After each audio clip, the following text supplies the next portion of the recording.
Most people think the Cold War started in Berlin. The wall, the spies, the standoff between East and West.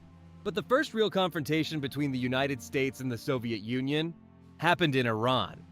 In fact, in 1946, Joseph Stalin tried to carve northern Iran into Soviet-controlled territory and ended up getting completely outplayed. Welcome to Not Your Average History, where we ruin your textbook's credibility one forgotten story at a time. So, how did the Cold War start in the Middle East instead of Europe? Let's back up. During World War II, Iran suddenly became one of the most strategically important places on Earth purely because of its location. The Allied powers, mainly the United States, Britain, and the Soviet Union, needed a reliable route to send weapons and supplies to the Soviet war effort. That route ran through Iran straight into the Soviet Union. So the Allies occupied Iran like a shared Airbnb. The British took the south, the Soviets took the north, and the United States helped run the massive supply operation moving through the country, known as the Persian Corridor. But to make sure this arrangement didn't turn into a permanent house party, Britain and the Soviet Union signed an agreement with the Iranian government in 1942. The promise was simple. All foreign troops would leave within 6 months after the war ended, which happened in 1945. 6 months later, the deadline arrived. The British packed up and left. The Americans packed up and left. But Joseph Stalin's Red Army? They weren't packing. They were redecorating. Imagine letting a friend crash on your couch for the weekend. And 6 months later, you come home to find them knocking down a wall to install a sauna. That was Stalin in 1946. Why, you ask? Because he wanted influence and possibly oil in northern Iran. But he couldn't just take the territory. That would look like the Soviet Union invading a country it had just promised to leave. Not great optics. So instead, Stalin reached for a trick that would become a Cold War classic.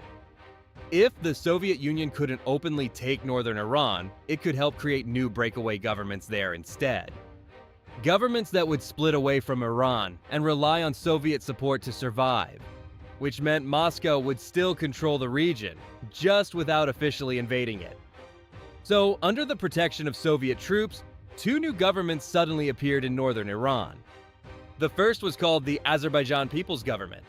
The second was the Republic of Mahabad, a Kurdish state. On paper, they looked like local independence movements. In reality, they were funded, armed, and protected by Moscow. Soviet advisors helped organize their governments, and Soviet weapons armed their forces to ensure the Iranian military couldn't move north to shut them down. Meanwhile, the central Iranian government in Tehran was furious. They believed the Soviets were behind it. But confronting the Red Army directly in 1946 was not exactly a winning strategy. For a moment, it looked like Stalin might actually succeed. But Iran wasn't completely out of options. A brand new international organization had just been created to handle disputes between countries. You might have heard of it? The United Nations. And Iran was about to give it the first real stress test of its existence. Imagine it's your first day working security at a mall. You've just been handed the radio. You're still figuring out where the bathrooms are. And suddenly someone calls in a fight between a silverback gorilla and a grizzly bear. That was basically the United Nations in early 1946. It had only existed for a few months and was still figuring out how the whole global diplomacy thing was supposed to work. And then Iran walked in with a problem the United Nations was absolutely not ready to handle. Not a trade dispute, not a minor border disagreement, but a complaint against Joseph Stalin and the Soviet Union. This became United Nations Security Council Resolution 2, only the second issue ever the UN was asked to deal with. The Soviet representative at the meeting was Andrei Gromyko, speaking on behalf of the Soviet Union. And he had no interest in letting the United Nations put Moscow on trial. When the Council voted to keep the Iran-Soviet dispute on the agenda anyway, Gromyko stood up and walked out. It was the first great power walkout at the United Nations, and it set the tone for decades of Cold War diplomacy. And it exposed a major problem. The United Nations could debate the crisis, but it didn't actually have the power to force the Soviet Union to do anything. In 1946, the UN had no army, no enforcement mechanism, And the Soviet Union itself had veto power on the Security Council, which meant if Stalin decided to stay in Iran, the UN couldn't physically remove him. So if the Soviet Union was going to be pushed out, it was going to take pressure from somewhere else. And in 1946, there was really only one country capable of pushing back against Stalin: the United States. One of the people watching the crisis unfold was an American diplomat stationed in Moscow named George F. Kennan. Kennan had spent years studying how the Soviet leadership thought, and by early 1946, he was exhausted. Officials in Washington kept asking the same question: why were the Soviets suddenly acting like this? Why were they refusing to cooperate after the war? Why were they pushing outward instead of pulling back? So in February 1946, Kennan finally sat down and wrote his answer. An 8,000-word telegram to Washington. It became known simply as the Long Telegram. The Soviet leadership, he argued, did not see the world the same way Western governments did. They viewed international politics as a permanent struggle for power, which meant negotiations alone would never stop Soviet expansion. Kennan wrote that the Soviet system was impervious to the logic of reason, but highly sensitive to the logic of force. In other words, the only way to stop Soviet pressure was to push back consistently wherever it appeared. That idea soon became the foundation of a new American strategy called containment. The goal was simple: stop Soviet expansion wherever it appeared.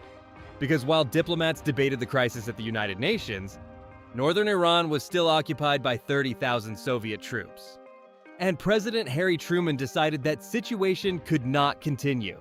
The Truman administration backed Iran at the United Nations and pushed Moscow to withdraw its forces. At the same time, Washington sent direct warnings to the Soviet leadership. If Soviet troops remained in Iran, the United States was prepared to escalate the confrontation. For the first time since World War II ended, Washington and Moscow were staring each other down over a geopolitical crisis. Meanwhile, the Prime Minister of Iran decided it was time to try something else, something much riskier. Iran's Prime Minister at the time was Ahmad Kavam, and he was in a very difficult position. Soviet troops were still in the north, the United Nations was debating the crisis, the United States was applying pressure. So Kavam decided to try something bold. He flew to Moscow and proposed a deal. If the Soviet Union withdrew its troops, they would receive a massive oil concession in northern Iran. To Stalin, it looked like a major strategic win. Access to Iranian oil without firing a shot. So he agreed. But Kavam was already 2 steps ahead.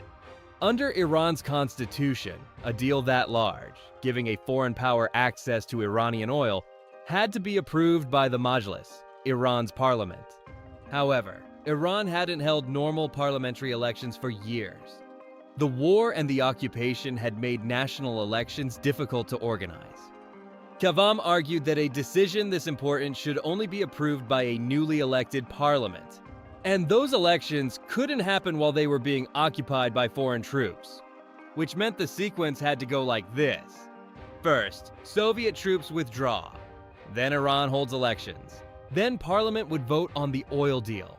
Stalin agreed. Under growing pressure from the United States and the international spotlight created by the crisis, Soviet forces finally began withdrawing from Iran, with the oil agreement giving Stalin a way to step back without appearing to give in to American pressure. He left believing he had secured Iranian oil for the next 50 years. Then the Iranian parliament finally voted. The outcome? Parliament didn't just reject the deal, they crushed it, 102-2. And to make matters worse for Stalin, they also passed a law banning foreign oil concessions entirely for the next 25 years. In other words, the deal Stalin believed was practically guaranteed was dead. And even worse for Stalin, he had already pulled the Red Army out of Iran, which meant his last hope of keeping a foothold in the region. Those 2 grassroots revolutions he had backed in northern Iran were suddenly on their own. And when Iran's army moved north to restore control, the final pieces of Stalin's plan began to collapse. Leaders of the Azerbaijan People's Government fled across the border into the Soviet Union. The Republic of Mahabad had existed for nearly a year. But once Soviet troops withdrew, it collapsed almost immediately. Its leader, Qazi Mohammed, was later captured and executed. The dream of a Soviet-aligned northern Iran vanished almost overnight. By the time the dust settled, the flags were burned, the revolutions were over, and Iran was whole again. Stalin had gambled his post-war reputation on these puppet states, and he had lost, and for the first time, the United States had stepped in to stop him. It was the first real test of the rivalry between Washington and Moscow.